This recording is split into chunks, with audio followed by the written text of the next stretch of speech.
Assalamualaikum warahmatullahi wabarakatuh. Nama saya Rafael Vandelsa.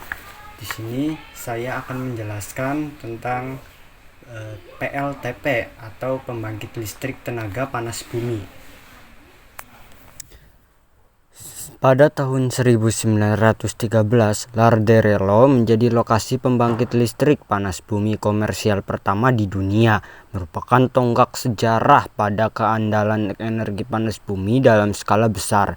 Pembangkit listrik ini mengubah panas bumi menjadi listrik untuk memenuhi kebutuhan masyarakat. Energi panas bumi seperti air panas yang dididihkan di dalam teko, alih-alih menggunakan kompor untuk pendidikan air. Energi panas bumi menggunakan panas dalam bumi, dari dalam bumi. Cara kerjanya sebagai panas alami bumi membentuk sumber daya geoterma atau panas bumi. Panas ini berasal dari bebatuan yang meleleh atau magma. Biasanya terdapat di gunung berapi yang tidak aktif atau aktif. Magma terletak jauh di permukaan. Sumber energi panas itulah yang mendorong pengembangan sumber panas bumi selama ribuan tahun. Air hujan merembas menuju celah atau retakan pada permukaan bumi dan mengumpul reservoir pada magma. Magma ini kemudian akan memanaskan air dengan temperatur 500 derajat Fahrenheit untuk mendapatkan zat cair dan gas atau benda yang bertekanan tinggi dengan kedalaman 3.000 sampai 10.000 kaki dari permukaan bumi. Sumber-sumber produksi tersebut kemudian membawa zat cair panas bumi ke permukaan dan dapat digunakan untuk membangkitkan tenaga listrik. Karena tekanan tinggi dan reservoir panas bumi dan zat cair tersebut akan secara alamiah akan mengalir ke atas dan melalui fasilitas pengolahan di permukaan.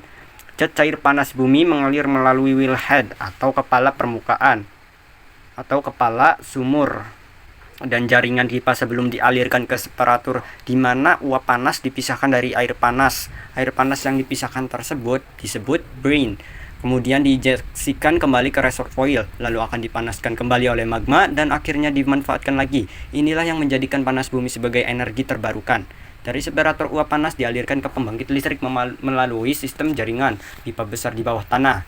Diameter dari jaringan pipa uap panas ini bisa mencapai 4 kaki. Jaringan pipa uap panas diinsulasi untuk mencegah lepasnya panas karena jaringan pipa ini melintasi daerah sepanjang 3 km atau lebih.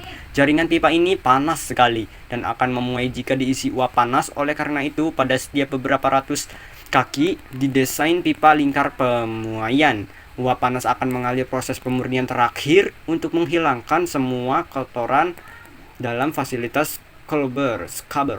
Uap panas yang sudah diproses kemudian dialirkan ke pembangkit listrik tenaga dan energi uap panas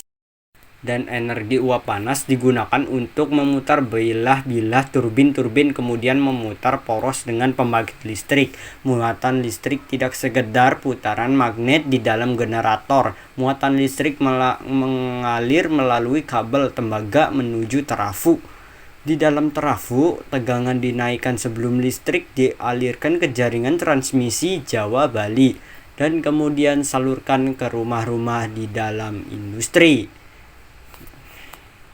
Sekian penjelasan dari saya dan mohon maaf jika ada kesalahan dalam pengucapan ataupun penjelasannya. Oke, saya tutup dan akhiri ini. Wassalamualaikum warahmatullahi wabarakatuh.